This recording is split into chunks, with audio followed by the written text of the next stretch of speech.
Joining us now, Mike Freeman of Bleacher Report. Look, I saw you tweet yesterday, Mike, so I kind of know what you want, but is this truly the team that you want to see for Hard Knocks? Is it truly the Raiders? I want you guys to, first of all, cue up their Raiders music. Cue it up now. Now. Do it now. You already making orders already, Mike? Raiders. That autumn wind? Yes. Where's the music? Where's the autumn wind at? Let me get some autumn wind, Del Tufo. Why would you not want the Raiders? Yeah, there you go. Yes. Really fun, interesting team all of a sudden, where you have Antonio Brown and then you have the guy who knocked Antonio Brown out on the same team, which is crazy. Gruden is always an interesting guy to watch.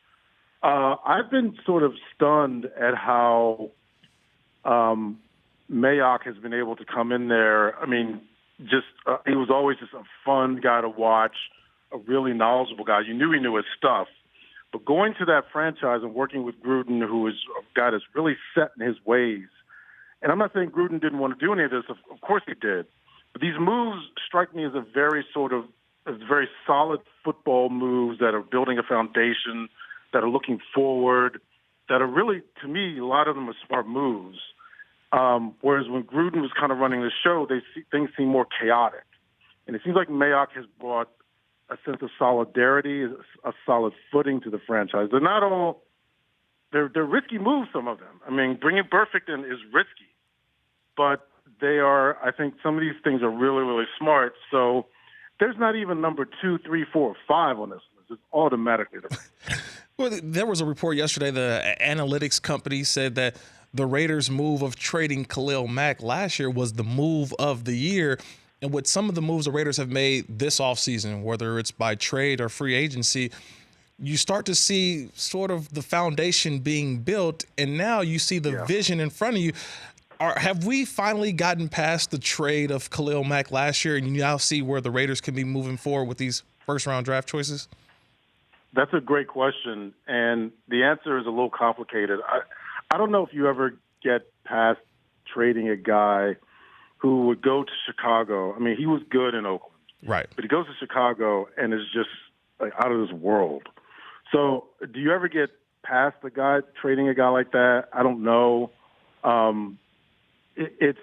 a lot of the answer depends on what happens with some of these future picks, what they do with them, how well they draft. I mean, I've been really impressed with some of the things they've done so far. So it sort of bodes well that they'll be able to draft well. But getting rid of Khalil Mack was I thought, one of the craziest moves and dumbest moves I've ever seen. But if they can turn it around and somehow get some kind of franchise quarterback or get more players, they're not going to get a Khalil Mack because he's so unique and special, but they can use these picks to keep building their foundation. And I never thought in a million years they'd go out and get Antonio Brown. Right. So they're doing things that are, to me, I mean, getting rid of Khalil Mack was not smart, but they're making up for it in a lot of different ways, and to me, some really smart ways.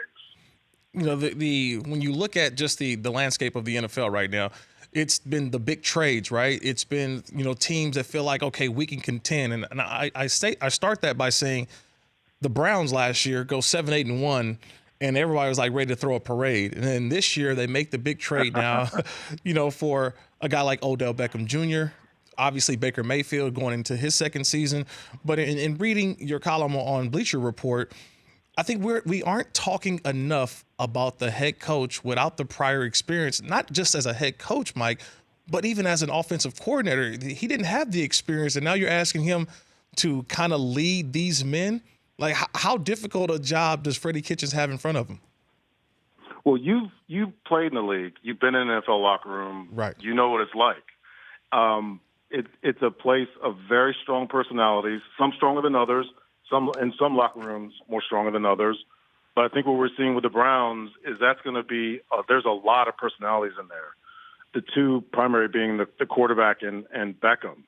So how does a guy go in and do that?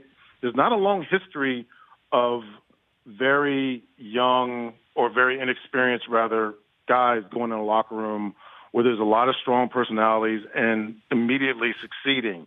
I think you may have to see you may have to just be patient with him for a little bit and allow him to get his footing and get the respect of those players. And I know there's people who say, you just do what the coach says. That's not how the NFL works anymore. Right. It's in the 1950s.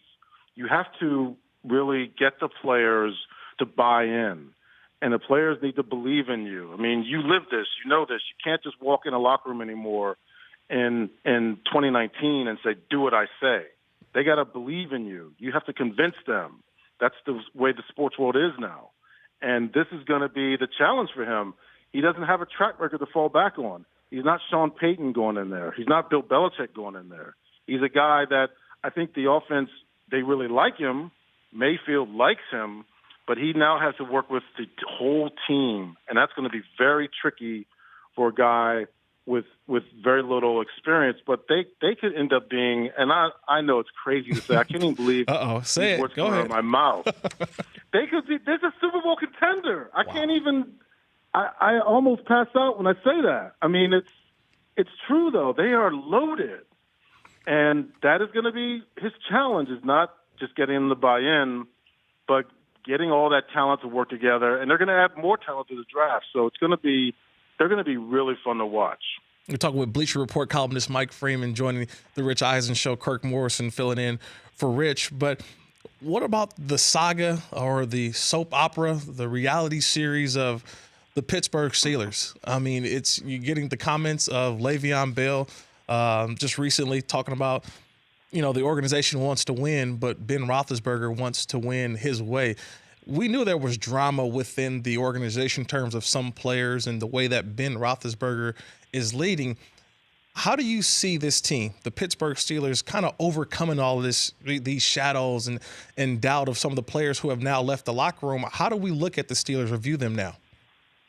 This is one of the big stories entering into next year, the off season next year, is Antonio Brown isn't there to blame things on anymore.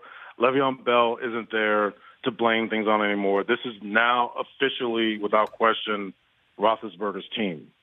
So how will this go? And it's going to be interesting because Antonio Brown was a convenient foil for a lot of people. I'm not saying I agree with everything he did. I didn't, but I always thought the criticism of him was way too harsh. Same with Le'Veon Bell. Well, they're gone now. And I'm interested to see what happens when a team loses that kind of talent. I mean, Antonio Brown is the best wide receiver in football. Le'Veon Bell, to me, was the best running back in football. Mm-hmm.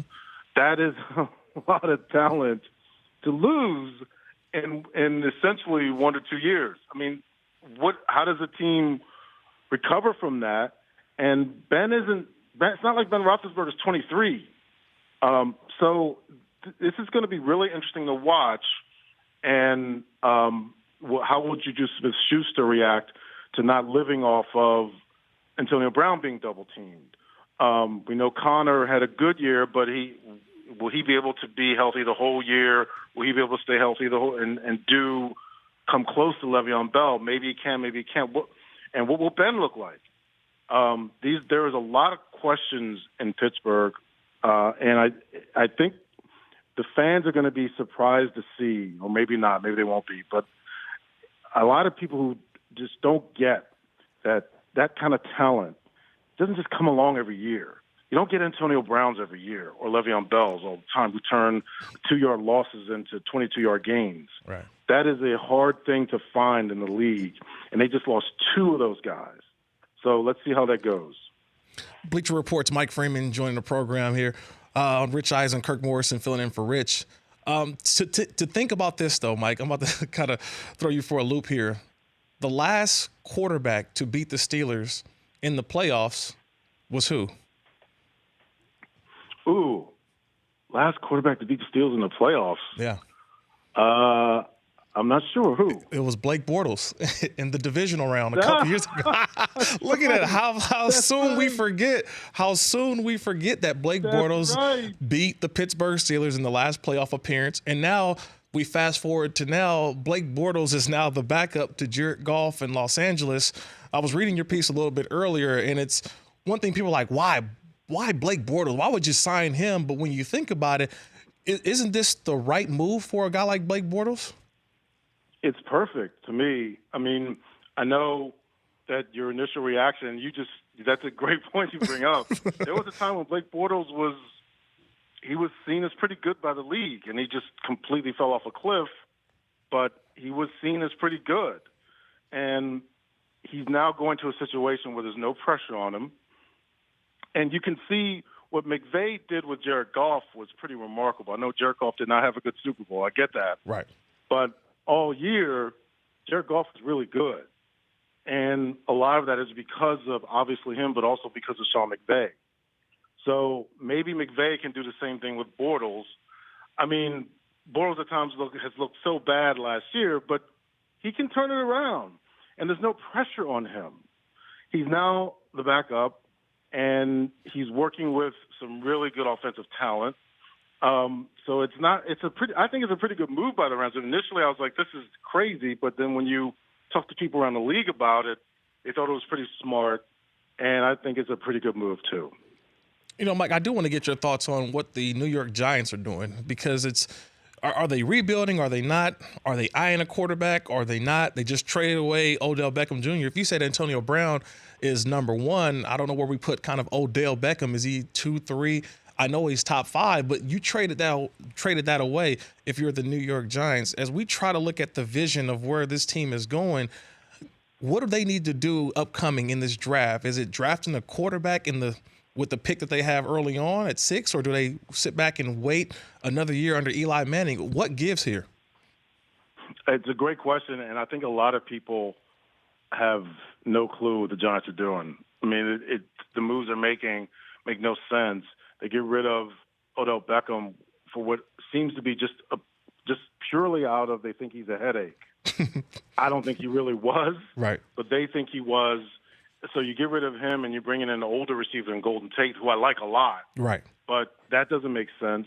You keep a quarterback who is clearly on the downside. He brought you 2 Super Bowls. He's had a really good career, but he's not the same guy. He's going downhill pretty fast. Now, if they go in the draft and they draft a quarterback, some of that can make sense. But they're doing things that, to me, really smack of just getting rid of guys who don't think their personalities will mesh, instead of trying to figure out ways to make it work. I don't think Odell Beckham was that much of a headache. I mean, he kicked a net, punched a wall. Right. Like, who cares? It's not like he's out getting arrested. Correct. He's not doing crazy stuff off the field. Like, he went on a boat one time. So to me, I always thought a lot of that was overblown. I thought the Giants completely overreacted with him, and they got rid of. I mean, if he's not 2 or 3, he's definitely top 5. But I think he's more like 2 or 3, second, third best receiver in the league, and they got rid of him. I don't understand when teams. It just doesn't make sense to me when teams get rid of these star elite players and don't get as much in return. And it makes no sense to me. I don't understand what the Giants are doing. But if they get a good quarterback, it can help salvage at least some of this to me. We're speaking with Bleacher Report columnist Mike Freeman here on the Rich Eisen Show. Kirk Morrison filling in for Rich. But last question for you, Mike, because this one more of a sensitive topic in terms of Tyreek Hill and the Kansas City Chiefs. You know, right now the investigation is kind of underway on what's going on or alleged to have happened with Tyreek Hill. If you're the Kansas City Chiefs and everybody's kind of putting them as a Super Bowl favorite in terms of getting to the game and possibly winning, if you have to lose out on Tyreek Hill for, 6 games, 8 games, if anything does come out of that, how do you view this team now without probably one of the best weapons in the NFL? Well, it's a really, as you said, it's a really crazy sensitive topic. Right. And I hate to break it down along football lines for something that is potentially so devastating, but this is what we do for a living. This is the sport we cover and what we talk about. I think if there's some type of punishment for Hill, it would change the dynamic there a little bit, because he was whatever we're going to say. He is a really remarkably talented player who can transform a game in an instant because of his speed. And that made that offense very, very scary. And without him, it's still good. Right. I mean, that quarterback is incredibly talented. But if they do end up losing him, if that does end up happening, it takes away an element for them that was really that made defenses really nervous, because he could on any single play at any time just score. He's that fast. He's that good. But this whole case is gonna be interesting to watch. It just does not sound good. Yeah. From reading it, from seeing it from afar, we don't know what happened. He may not have done anything, but there is an element. There's some truth to saying that. Do you give the guy the benefit of the doubt after what he was accused of from previous incidents? So this is going to be very, very interesting to watch. It's going to be another one of those stories to watch in the offseason, in which, as you know, the NFL offseason never ends. The season goes forever. It's going to next year, my man. It's going to start with the Raiders on Hard Knocks. There it Play is. that Raiders music. Let's end this with that Raiders music. Play it. Let's Del go. Tufo, can we get the Raiders music again one more time? Let's go. What is going on let's go. Raiders music. You gotta think. Hard Knocks. Thank you. Mike Del Tufo is thinking about the NCAA tournament tomorrow. Yeah. See, that's what he's worried about, trying to pick out his brackets. you. Hey, Mike Freeman, Thank you. Bleacher Report columnist. Appreciate the time as always, my man. Appreciate it. Love what you do. Love what you do. Talk to you soon. All right, thanks, Mike. This is Mike Freeman, Bleacher Report. The Rich Eisen Show, weekdays at noon Eastern on Audience.